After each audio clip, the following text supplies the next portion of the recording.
ಗಂಟಿಹೊಳಿಯವರು ಕಾಲು ಜಪ್ಪಿ ಹಾಕ್ತ ಮಟ್ಟಕ್ಕೆ ಹೋದ್ರೆ ಆ ಕೆಳಬದಿ ರೈತರು ಏನು ಕೂಗಾಡ್ತಾ ಇದ್ರಲ್ಲ, ರೈತರ ಕಾಲು ಜಪ್ಪಿ ಹಾಕ್ತಾರೆ ಪ್ರತಿಭಟನೆ ಮಾಡ್ರೆ ಅವ್ರು ಹೇಳ್ಬೇಕಲ್ಲ ಯಾರು ಕಾಲು ಜಪ್ಪಿ ಹಾಕ್ತೆ ಅಂತ ಹೇಳ್ಬೇಕತ್. ಅಥವಾ ಕೆಳಭಾಗದ ಯಾವ ಜನ ಅನ್ಯಾಯ ಆಗಿದೆ ಪ್ರತಿಭಟನೆ ಮಾಡ್ತಾ ಇದ್ರೆ ಲೆಟ್ರ್ ಕೊಟ್ಟಿದ್ದಾರೆ ನಮಗೆ, ಅವ್ರು ಕಾಲು ಜಪ್ಪಿ ಹಾಕ್ತಾರೆ ಅಥವಾ ನಂದು ಹಾಕ್ತಾರೆ, ಅದನ್ನು ಹೇಳ್ಬೇಕಂತ ನಾನು ಒತ್ತಾಯ ಮಾಡ್ತೇನೆ. ಸಿದ್ದಾಪುರ ಏತ ನೀರಾವರಿ ಯೋಜನೆ ಬಂದ್ ಆಗುತ್ತೆ ಅಂತ ಹೇಳಿ ಜಿಲ್ಲಾ ಪಂಚಾಯತ್, ತಾಲೂಕ್ ಪಂಚಾಯತ್, ಗ್ರಾಮ ಪಂಚಾಯತ್ ಚುನಾವಣೆ ದೃಷ್ಟಿ ಇಟ್ಕೊಂಡು ಕಾಂಗ್ರೆಸ್ಸನ್ನು ಮುಗಿಸ್ಲಿಕ್ಕೋಸ್ಕರ ತಂತ್ರಗಾರಿಕೆ ಮಾಡಿ ತಪ್ಪು ಮೆಸೇಜ್ ಕೊಡ್ತಕ್ಕಂಥ ಕೆಲಸ ಮಾಡಿದೆ. ಅದಕ್ಕೆ ನಂದು ವಿರೋಧ ಇದೆ. ನೀರಾವರಿ ಯೋಜನೆ ಬಗ್ಗೆ ರಾಶಿ ವೆಂಟೆ ಡ್ಯಾಮ್ ಅನ್ನ ತಾವು ತಂದು ಹಾಕಿದ್ರಿ, ನೀವು ರಾಶಿ ವೆಂಟೆ ಡ್ಯಾಮ್ ತನ್ನಿ, ನಾವು ಇಲ್ಲಿ ಅದನ್ನ ಅನುಷ್ಠಾನ ಮಾಡ್ತೇವೆ ಅನ್ನೋ ಮಾತನ್ನ ಹೇಳ್ತೀನಿ. ನಾನು ಗಂಟಿಹೊಳಿಯವ್ರಿಗೆ ಒಂದು ಪ್ರಶ್ನೆ ಕೇಳ್ತೇನೆ, ಭಾಷಣದಲ್ಲಿ ರಾಶಿಯ ಕೃತಿಯಲ್ಲಿ ಇದೆಯಾ? ಹೆಮ್ಮಾಡಿ ಕಟ್ಟು ವೆಂಟೆ ಡ್ಯಾಮ್ ಮಾಡೋದು ನಾವು, ಶಾನಾಪುರ ವೆಂಟೆ ಡ್ಯಾಮ್ ಮಾಡೋದು ನಾವು, ಬಿಜೂರ್ ಉದಯಬೆಟ್ಟು ವೆಂಟೆ ಡ್ಯಾಮ್ ಮಾಡೋದು ನಾವು, ಸುಬ್ಬರಾಡಿ ವೆಂಟೆ ಡ್ಯಾಮಿಗೆ ಸ್ಯಾಂಕ್ಷನ್ ಆಗಿ ಬಂದದ್ನ ಅದಕ್ಕೆ ಎಕ್ಸ್ಟ್ರಾ ಹಣ ಹಾಕಿ ಸುಕುಮಾರ್ ಶೆಟ್ಟರ್ ಕಾಲದಲ್ಲಿ ಆ ವೆಂಟೆ ಡ್ಯಾಮ್ ಕೆಲಸ ಆಗಿದೆ. ರಾಜಾಡಿ ವೆಂಟೆ ಡ್ಯಾಮ್ ತಲ್ಲೂರ್ ಹತ್ರ, ಆಜಿರಿ ಶನೀಶ್ವರ ದೇವಸ್ಥಾನ ಹತ್ರ ಸೇತುವೆ ವಿದ್ ವೆಂಟೆ ಡ್ಯಾಮ್, ಸೌಕೂರು ಏತ ನೀರು DPR ಮಾಡಿಸದ್ ನಾವು. ಏನ್ರಿ ರಾಶಿ ಬಂದಿದೆ ಅಂತ ತಾವು ಉತ್ತರ ಕೊಡ್ಬೇಕು. ಯಾವ ವೆಂಟೆ ನೀರಾವರಿ ಮಾಡಿದೆ ಅಂದ್ರೆ ನಾವು ಕೇಳು, ಆಜಿರಿಯ ಬಲಭಾಗದಲ್ಲಿರುವ ರೈತರಿಗೆ ನೀರು ಕೊಡಲಿಲ್ಲ, ಕೆಳಬಾಂಡೆಯವ್ರಿಗೆ ಬಡವರು ಇರ್ತಾರೆ, ಕರ್ಮನಿ ಬಡವರು ಜನ ಇದ್ದಾರೆ, ಆ ಭಾಗದ ಆಜಿರಿಯ ರೈಟ್ ಸೈಡ್ ಪೂರಾ ಬಡ ರೈತರು, ಅವ್ರಿಗೆ ಒಂದು ಇಂಚ್ ನೀರಿಲ್ಲ. ಸಿದ್ದಾಪುರ 2-3 ವಾರ್ಡಿಗೆ ಮಾತ್ರ ನೀರು, ಇಡೀ 70% ಸಿದ್ದಾಪುರಕ್ಕೆ ನೀರಿಲ್ಲ. ತಾವು ಅದನ್ನು ಸರ್ವೆ ಮಾಡಿ ಅದನ್ನು ನೀರನ್ನು ಎಲ್ಲ ರೈತರಿಗೆ ಕೊಡುವಂಥ ಕೆಲಸ ಏತ ನೀರಾವರಿ ಮೂಲಕ ಆಗಬೇಕು ಅನ್ನೋ ಆಗ್ರಹ ಮಾಡಿದೆ. ಬಿಟ್ಟರೆ ಎಲ್ಲೂ ಸಿದ್ದಾಪುರ ಏತ ನೀರು ರದ್ದು ಮಾಡಿ ಅಂತ ನಾವು ಸರ್ಕಾರಕ್ಕೆ, ಮುಖ್ಯಮಂತ್ರಿಗೆ ಮನವಿ ಕೊಡಲಿಲ್ಲ. ಇವತ್ತು ಅದಕ್ಕೆ ಆ ಲೆಟ್ರ್ 2 ಲೆಟ್ರ್ ಕೊಟ್ಟದಕ್ಕೆ ನನ್ನ ಉತ್ತರ, ಸಿದ್ದಾಪುರ ಏತ ನೀರಾವರಿ ಸಮಿತಿಯ ಅಡಿಯಲ್ಲಿ ಜನಾಗ್ರಹ ಸಭೆ ನಡೆದು BJPಯ ಶಾಸಕರು ಗಂಟಿಹೊಳೆ ನನ್ನ ವಿರುದ್ಧ ಹಲವು ನಿರಾಧಾರ ಆಪಾದನೆಗಳನ್ನು ಮಾಡಿದ್ದಾರೆ. ಅದಕ್ಕೆ ನಾನು ಉತ್ತರ ಕೊಡಬೇಕಾಗಿದ್ದು, ನಾನು ಇರಲಿಲ್ಲ ಬೆಂಗಳೂರಲ್ಲಿ, ನನ್ನ ಆರೋಗ್ಯ ತಪಾಸಣೆಗೆ ಹೋಗಿದ್ದೆ, ಅದರಿಂದ ಬರಲಿಕ್ಕೆ ಆ ದಿನ ಇರಲಿಲ್ಲ. ನಾನು ಪತ್ರ ಕೊಟ್ಟಿದ್ದಾರೆ ಅನ್ನೋ ಭಾವನೆ ಹೇಳಿದರು. ನಾನು ವಿಶೇಷವಾಗಿ ಸಿದ್ದಾಪುರ ಏತ ನೀರಾವರಿ ಬಗ್ಗೆ 2023ನೇ ಇಸ್ವಿಯಲ್ಲಿ ಮುಖ್ಯಮಂತ್ರಿಗೆ ಲೆಟರ್ ಕೊಟ್ಟಿದ್ದೆ. ನಾನು ತಮ್ಗೆ ಗೊತ್ತಿದೆ, ಅದರ ನಂಬರ್ UVM 6559186 2023 ಫೈಲ್ ನಂಬರ್. ಈಗ ಸಿದ್ದಾಪುರ ಏತ ನೀರಾವರಿ ಸ್ಯಾಂಕ್ಷನ್ ಆದಮೇಲೆ 2025ರಲ್ಲಿ ಒಂದು ಲೆಟರ್ ಕೊಡ್ತೇನೆ. ಯಾಕೆಂದರೆ ಆವತ್ತು ನಾನು ಏನು ಲೆಟ್ರ್ ಕೊಟ್ಟಿದ್ದೆ,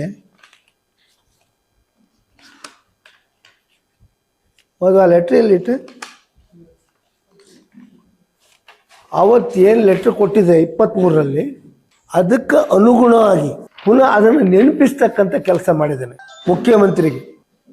ರೈತರ ಕೃಷಿ ಚಟುವಟಿಕೆ ಸ್ಥಗಿತವಾಗಿರುವುದರಿಂದ ಸಿದ್ದಾಪುರ ಏತ ನೀರಾವರಿ ಹೊಳೆಶಂಕರನ ದೇವಸ್ಥಾನದ 600 ಮೀಟರ್ ಕೆಳಭಾಗ ನದಿ ಪಾತ್ರ ಸ್ಥಳಾಂತರ ಮಾಡುವಂತೆ ಮನವಿ ಕೊಟ್ಟಿದ್ದೇನೆ. ಆವತ್ತು ಕೊಟ್ಟಿದ್ದು ನಾನು ಏನು ಕೊಟ್ಟಿದ್ದೇನೆ, ಈ ಎಲ್ಲ ಓದಕ್ಕೋ ಹೇಳೋಕೆ ಹೋಗೋದಿಲ್ಲ. ಈ ಹಿನ್ನೆಲೆಯಲ್ಲಿ ಎಲ್ಲ ಹೆಡ್ ವರ್ಕ್ ಜಾಕ್ವೆಲ್ ಇದೆಯಲ್ಲ, ಹೆಡ್ವೆಲ್ ಜಾಕ್ವೆಲ್ ಕಾಮಗಾರಿಗಳ ನದಿಯಲ್ಲಿಯೇ ಪ್ರಾರಂಭಿಸುವಂತೆ ಕೇಳಿಕೊಳ್ಳುತ್ತೇನೆ. ಲಾಸ್ಟ್ ಪೇಜ್ ನನ್ನ ಕೆಳಭಾಗದಲ್ಲಿ ನಾನು ಆವಾಗಲೇ ಆಗ್ರಹ ಮಾಡಿದೆ 23ರಲ್ಲಿ. ಅದು ಸ್ಯಾಂಕ್ಷನ್ ಹಾಕಿದ್ರೆ ಮೊದಲೇ ಕೆಳಗೆ ಪ್ರಾರಂಭ ಮಾಡಬೇಕಂತ ನಾನು ಆವತ್ತು ಲೆಟ್ರ್ ಕೊಟ್ಟಿದ್ದೇನೆ. ಅದಕ್ಕೆ ಪೂರ್ವವಾಗಿ ಒಂದು ಲೆಟ್ರ್ ಕೊಟ್ಟೆ 25. ಮುಖ್ಯಮಂತ್ರಿ ಅದು ಸ್ಥಳ ಪರಿಶೀಲನೆ ಮಾಡಿ ರದ್ದು ಮಾಡಿ ಅಂತ ಎಲ್ಲೂ ಬರೀಲ್ಲ ಮುಖ್ಯಮಂತ್ರಿ. ರೈತರ ಭಾವನೆಗಳಿಗೆ ಸ್ಥಳ ತನಿಖೆ ಮಾಡಿ ರಿಪೋರ್ಟ್ ಕೊಡಿ ಅಂತ ಬರೆದಿದ್ದಾರೆ. ಇಲ್ಲಿ ಬೇಕಾದ್ರೆ ಕಾಪಿ ನೀವು ಓದಿ ನೋಡಿ, ಇದಿದೆ ಮುಖ್ಯಮಂತ್ರಿಗಳು ಕೊಟ್ಟಿದ್ದ ಮಾತು. ನಾನು ಸಿದ್ದಾಪುರ ಏತ ನೀರಾವರಿ ಅದು ಆ ಭಾಗದ ರೈತರ ಭಾಳ ದಿನದ ಕನಸು. ವರೈ ಡ್ಯಾಮ್ ಇರುವುದು ನಮ್ಮ ಕ್ಷೇತ್ರದಲ್ಲಿ, ವರೈ ಡ್ಯಾಮ್ ಇರುವುದು ನಮ್ಮ ಕ್ಷೇತ್ರದಲ್ಲಿ. ಸಿದ್ದಾಪುರ ಏತ ನೀರಾವರಿ ಮೂಲ ಡ್ಯಾಮಿನ ಹತ್ರ ಮಾಡೋದ್ರಿಂದ ನಮ್ಮ ಈ ಭಾಗದಲ್ಲಿ ಸೌಕೂರು ಏತ ನೀರಾವರಿ ಇದೆ, ಅದೇ ನದಿಗೆ ಸಂಬಂಧಪಟ್ಟದ್ದು ಅಲ್ಲ. ಬಲದಂಡೆ ಯೋಜನೆ ಶಂಕರನಾಳದಿಂದ ಅಂಪಾರು ಬಲದಂಡೆ ಯೋಜನೆ ಎಸ್ಟಿಮೇಟ್ ಆಗಿ ಹೋಗಿದೆ. ಉಪಮುಖ್ಯಮಂತ್ರಿಗಳು ನೆಕ್ಸ್ಟ್ ಬಜೆಟಲ್ಲಿ ತಗೊಳ್ತಾರಂತ ಲೆಟರನ್ನು ಕೊಟ್ಟಾಗ ಹೇಳಿ ಅದನ್ನು ಪೆಂಡಿಂಗ್ ಇಟ್ಕೊಂಡಿದ್ದೇವೆ. ಇದೆಲ್ಲ ಸಕ್ಸಸ್ ಆಗಬೇಕಾದ್ರೆ ಸಮುದ್ರಕ್ಕೆ ಹೋಗುವ ನೀರನ್ನು, ಆ ನೀರನ್ನು ಸಿದ್ದಾಪುರ ಏತ ನೀರಾವರಿಗೆ ಉಪಯೋಗಿಸ್ಕೊಳ್ಬೇಕು ಅಂತ ನಾವು ಆಗ್ರಹ ಮಾಡಿದ್ ಬಿಟ್ರೆ ಸಿದ್ದಾಪುರ ಏತ ನೀರಾವರಿ ರದ್ದು ಮಾಡಿ ಅಂತ ಎಲ್ಲೂ ನಾವು ಇವತ್ತು ಸಹ ಸಿದ್ದಾಪುರ ಏತ ನೀರಾವರಿ ಆಗ್ಬೇಕು. ಆದರೆ ನಾವು ಕೇಳ್ತು ಸಿದ್ದಾಪುರ ಏತ ನೀರಾವರಿ ಯೋಜನೆ ಇವತ್ತು ಸಿದ್ದಾಪುರದಿಂದ ಆಜ್ರಿ ಮೂಲಕ ಬಾಂಡ್ಯ ಕೊಡ್ಲಾಡಿ ನೇರಲಕಟ್ಟೆ ತನಕ ನೀರು ಬರ್ತದೆ. ತಾವು ನೇರಲಕಟ್ಟೆ ಸೌಕೂರು ಏತ ನೀರಾವರಿ ಹತ್ರ ಇದೆ, 1 ಕಿಲೋಮೀಟರ್ ಒಳಗೆ ಸೌಕೂರು ಏತ ನೇರಲಕಟ್ಟೆಗೆ ಸೌಕೂರು ಏತ ನೀರಾವರಿಯಿಂದ ಕೊಟ್ಟು ಅದೇ ಹತ್ರ, ಇಷ್ಟು ದೂರದಿಂದ ಬರಬೇಕಾಗಿಲ್ಲ. ನಾವು ಕೇಳೋ ಆಜ್ರಿಯ ಬಲಭಾಗದಲ್ಲಿರುವ ರೈತರಿಗೆ ನೀರು ಕೊಡಲಿಲ್ಲ, ಲೆಫ್ಟಿನವ್ರಿಗೆ ಮಾತ್ರ ಕೊಟ್ಟಿದ್ರಿ. ಕೆಳ ಬಾಂಡೆಯವ್ರಿಗೆ ಬಡವರು ಇರ್ತಾರೆ, ಕರ್ಮನಿ ಬಡವರು ಜನ ಇದ್ದಾರೆ. ಆ ಭಾಗದ ಆಜ್ರಿಯ ರೈಟ್ ಸೈಡ್ ಪೂರಾ ಬಡ ರೈತರು ಇರು, ಅವ್ರಿಗೆ ಒಂದು ಇಂಚ್ ನೀರಿಲ್ಲ. ಹೊಸಂಗಡಿಯಲ್ಲಿ 8% ಅಲ್ಲ ಕೆರೆಗೆ ಹೊರ ಇರುವುದೇ ಹೊಸಂಗಡಿ ಭಾಗದಲ್ಲಿ. ಆ ಭಾಗದ ರೈತರ ಬೇಡಿಕೆ ಇದೆ, ಎಡಮಗಿ ಹೊಸಂಗಡಿ ಭಾಗದ ರೈತರಿಗಿದೆ. ಸಿದ್ದಾಪುರ 2-3 ವಾರ್ಡಿಗೆ ಮಾತ್ರ ನೀರು, ಇಡೀ 70% ಸಿದ್ದಾಪುರಕ್ಕೆ ನೀರಿಲ್ಲ.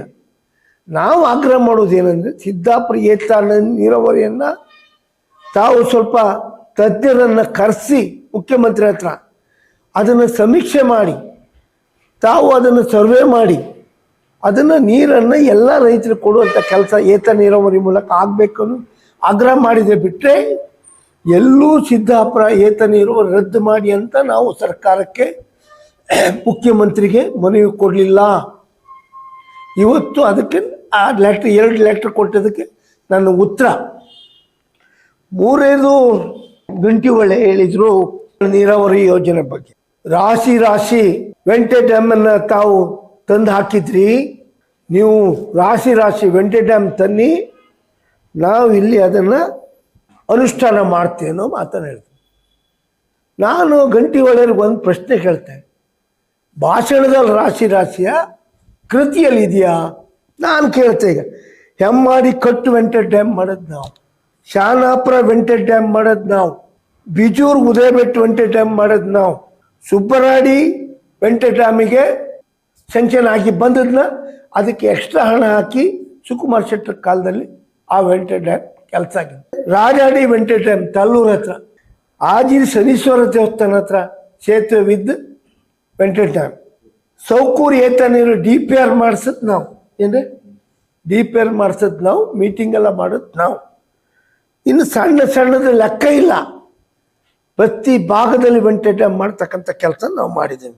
ಇವತ್ತು ತಾವು ಹೇಳಿದರು ಯಾವುದು ಮಾಡಿದ್ರೆ ನಂಗೆ ಗೊತ್ತಿಲ್ಲ.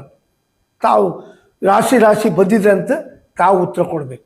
ಯಾವ ವೆಂಟೆ ನೀರಾವರಿ ಮಾಡಿದೆ ಅಂದರೆ 350 ಕೋಟಿ ಮುಖ್ಯಮಂತ್ರಿ 2018ರಲ್ಲಿ ಮುಖ್ಯಮಂತ್ರಿ ಕರೆದು ಗುದ್ಲಿ ಪೂಜೆ ಮಾಡಿದ್ದು 350 ಕೋಟಿ ಮಂದರ್ತಿ ಭಾಗಕ್ಕೆ ನೀರು ಹೋಗೋದನ್ನು ಗುದ್ಲಿ ಪೂಜೆ ಮಾಡಿಸೋದು ನಾವು, ನಮ್ಮ ಸರ್ಕಾರ ಮಾಡೋದು. ಇವತ್ತು 2 ಕಿಲೋಮೀಟ್ರಲ್ಲಿ ಕೆಲಸ ಆಗದೆ ನೆನೆಗುದಿ ಬಿದ್ದಿದೆ.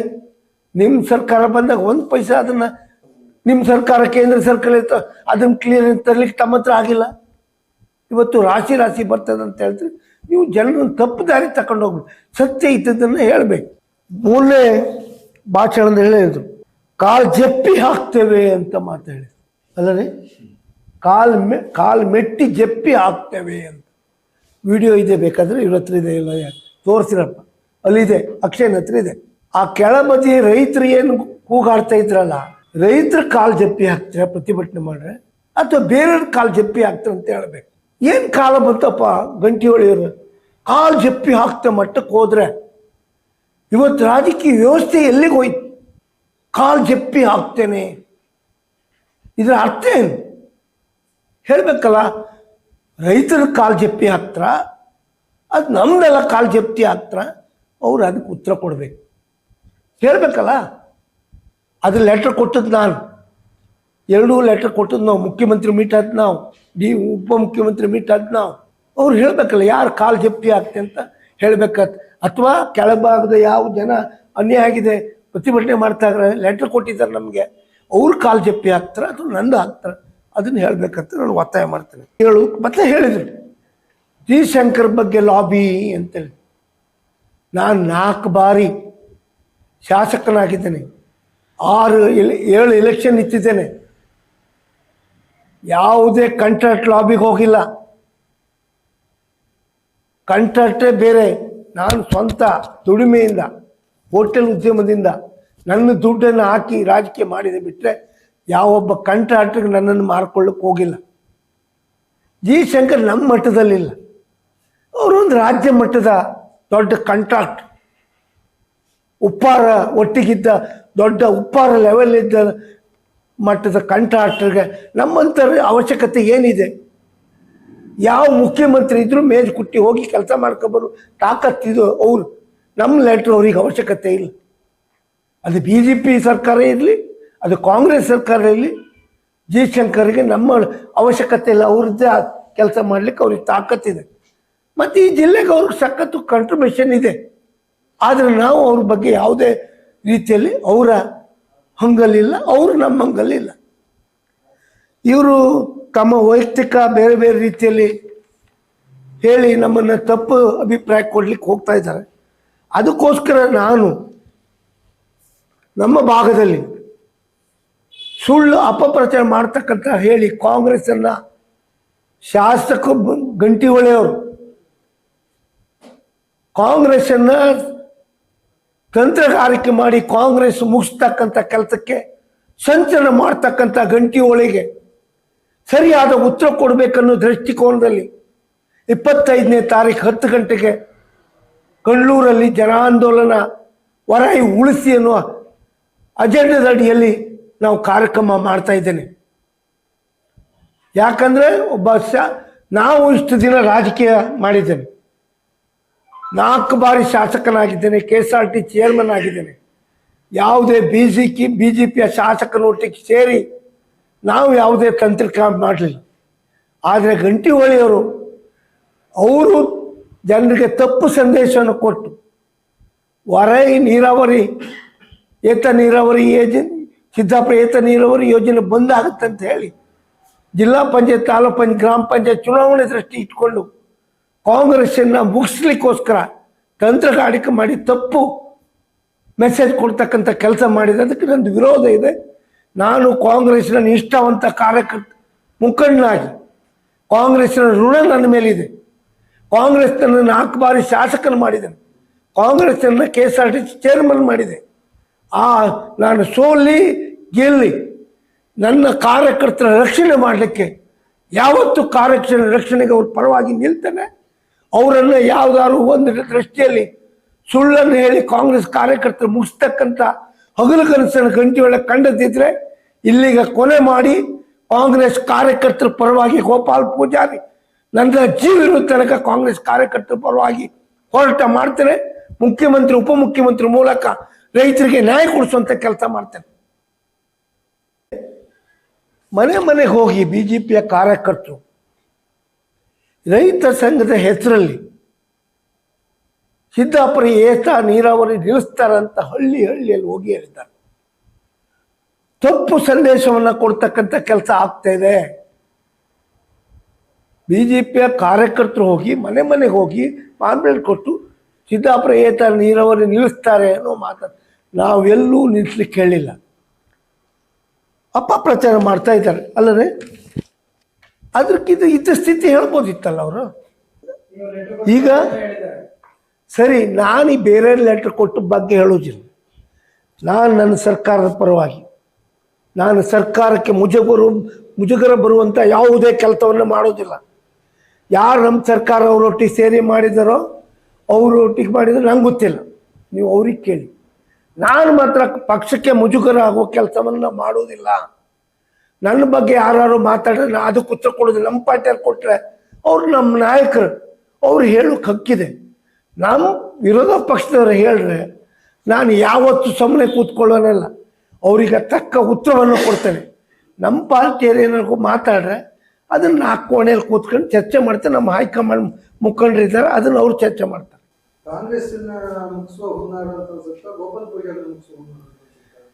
ನನ್ನ ಮುಗಿಸೋ ಹುನ್ನಾರ ಇರಲಿ, ನಂಗೆ ಬೇಜಾರಿಲ್ಲ. ನಮ್ಮ ಕಾರ್ಯಕರ್ತರ ಚುನಾವಣೆ, ಪಂಚಾಯತ್, ಜಿಲ್ಲಾ ಪಂಚಾಯತ್, ತಾಲೂಕ್ ಪಂಚಾಯತ್ ಕಾರ್ಯಕರ್ತರ ಋಣ ನಮಗಿದೆ. ಕಾರ್ಯಕರ್ತರ ಚುನಾವಣೆಯಲ್ಲಿ ಮುಗಿಸೋ ಹುನ್ನಾರ ಇದು ಕೆಳ ಹಂತದ ನಾಯಕತ್ವ, 2ನೇ ಹಂತದ ನಾಯಕತ್ವ ಮುಗಿಸುವಂಥ ಸಂಚು. ಅವರು ಮುಗಿಸಿದ್ರೆ ಗೋಪಾಲ್ ಪೂಜಾರಿ ಮುಗಿಸ್ದಾಗಲ್ವಾ? ಅವರಿದ್ರೆ ಗೋಪಾಲ್ ಪೂಜಾರಿ ರಾಜಕೀಯ, ಅವರೇ ಇಲ್ಲದೆ ಇದ್ರೆ ರಾಜಕೀಯ ಮುಗ್ದಾಗಲ್ವಾ ಎಲ್ಲರದ್ದು? ನಮ್ದು ಅದಕ್ಕೂ ವಿರುದ್ಧ. ನಮ್ಮ ಕಾರ್ಯಕರ್ತರ ರಕ್ಷಣೆ ಮಾಡಬೇಕು, ಅವರನ್ನೇ ಚುನಾವಣೆ ಗೆಲ್ಲಿಸ್ಬೇಕು. ನನ್ನ ಹೋರಾಟ ಇದೆ.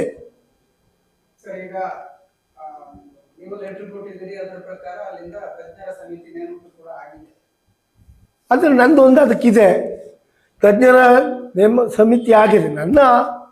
ನನ್ನ ವೈಯಕ್ತಿಕ ನಮ್ಮದು ಆ ತನಿಖೆ ಆಗಬೇಕಾದ್ರೆ ಸುರತ್ಕಲ್ ಇಂಜಿನಿಯರ್, ನಾನು ಮುಖ್ಯಮಂತ್ರಿಗಳಿದೆ, NIT ಅಲ್ಲಿಂದ ತನಿಖೆ ಆಗಬೇಕು. ಯಾಕಂದ್ರೆ ನಂಗೆ ಅವ್ರ ಬಗ್ಗೆ ಭರವಸೆ ಇದೆ. ಅವ್ರು ತನಿಖೆ ಮಾಡ್ರೆ ಅದು ಸರಿಯೋ, ನಮ್ಮ ತಪ್ಪಿದ್ರೆ ತಪ್ಪಂತೇಳಿ ಒಪ್ಕೊಳ್ತೇವೆ. ನಮ್ದು ತಪ್ಪಲ್ಲ, ಸರಿ ಇದೆ ಅಂದರೆ ಅದನ್ನು ಕೆಳಗೆ ಮಾಡಿ ನೀರನ್ನು ರೈತರು ಕೊಡುವಂಥ ಕೆಲಸ ಮಾಡಬೇಕು. ಎಲ್ಲೆಲ್ಲಿ ಯಾರಿಗೆ ಅನ್ಯಾಯ ಆಗಿದೆ DPR ಬದಲಾವಣೆ ಮಾಡಿ, ಸ್ವಲ್ಪ ಮಟ್ಟಿಗೆ ಚೇಂಜಸ್ ಮಾಡಿ, ಅದಕ್ಕೆ ಏನು ಟರ್ನ್ಕಿ ಬೇಸಸ್ ಇರುವುದರಿಂದ ಅದಕ್ಕೆ ಎಕ್ಸ್ಟ್ರಾ ಹಣ ಬೇಕಾದರೆ ಸರ್ಕಾರ ಕೊಟ್ಟು ಹೊಸ ಅಂಗಡಿಗೂ ನ್ಯಾಯ ಸಿಗಬೇಕು. ಎಲ್ಲರಿಗೂ ನೀರು ಕೊಡಬೇಕು. ಯಾಕಂದರೆ ಆಜ್ರಿ, ಎಡಮಗಿ, ಹೊಸಂಗಡಿ, ಸಿದ್ದಾಪುರ, ಉಳ್ಳೂರು ಎಲ್ಲರಿಗೂ ನೀರು ಕೊಟ್ಟರೆ ತೊಂದರೆ ಇಲ್ಲಲ್ಲ. ಮೊನ್ನೆ ಮಾಡಿದ್ದಾರೆ, ಅದು ನಮ್ಮ ಗಮನಕ್ಕಿಲ್ಲ. ಅವರು ನೀರಾವರಿ ನಿಗಮದವ್ರು ಮಾಡಿದಂಥ ಕಮಿಟಿ ಸೇರಿಸ್ಬೇಕಂತ ನಮ್ಮದು ಒತ್ತಾಯ. ಮೊನ್ನೆ ಮಾಡಿದ ಕಮಿಟಿಗೆ ಅಲ್ಲಿನ ಅವ್ರನ್ನ ಸೇರಿಸಿದ್ರೆ ನಾವು ಕೊಟ್ಟ ಒತ್ತಾಯಕ್ಕೆ, ನಾವು ಕೊಟ್ಟ ಲೆಟ್ರಿಗೆ ಒಂದು ಬೆಲೆ ಸಿಗ್ದಂತಾಗುತ್ತೆ. ರೈತರ ಮೂಲ ಡ್ಯಾಮಿಗೆ ಹಾನಿಯಾಗದ ರೀತಿಯಲ್ಲಿ ಆ ವರೈಯ ಕನಸೇನಿದೆ, ನನ್ನ ಕ್ಷೇತ್ರಕ್ಕೆ ಏನು ನ್ಯಾಯ ಸಿಗಬೇಕಾಗುತ್ತೆ ಸಿಗುತ್ತೆ ನಂಬಿಕೆ ನಮಗಿದೆ. ಯಾವುದು ಇಲ್ಲ, 10 ದಿನದಲ್ಲಿ ಕೊಡ್ಕಂತ ಹೇಳಿದ್ದಾರೆ. DK ಶಿವಕುಮಾರ್ ಬರೋರ್ ಒಳಗೆ ಅವ್ರು ವರದಿ ಕೊಡಲಿಕ್ಕೆ ಹೇಳಿದ್ದಾರೆ. ಆಲ್ರೆಡಿ ಉಪಮುಖ್ಯಮಂತ್ರಿಗಳು ಹೇಳಿಕೆ ಕೊಟ್ಟಿದ್ದಾರೆ, ಮಾತಾಡಿದ್ದಾರೆ. ಉಪಮುಖ್ಯಮಂತ್ರಿ ಫಾರಿನ್ ಹೋಗಿದ್ದಾರೆ. ಬಂದಮೇಲೆ ಮತ್ತೆ ಪುನಃ ಮೀಟಿಂಗ್ ಮಾಡಿ ಪುನಃ ಅವ್ರನ್ನ ಕರೆದು ಕೂಡಲೇ ಇತ್ಯರ್ಥ ಮಾಡಬೇಕು. ತುಂಬ ವಿಳಂಬ ಮಾಡಲಿಕ್ಕೆ ನಾವು ಬಿಡೋದಿಲ್ಲ. ಇಲ್ಲ, ವಿಳಂಬ ಮಾಡಲಿಕ್ಕೆ ಬಿಡೋದಿಲ್ಲ. 10 ದಿನದೊಳಗೆ ಅದು ರಿಪೋರ್ಟ್ ಕೊಟ್ಟು ಅವ್ರು ತನಿಖೆ ಮಾಡಿ ಅದು ನ್ಯಾಯ ಕೊಡಬೇಕಂದು ಒತ್ತಾಯ.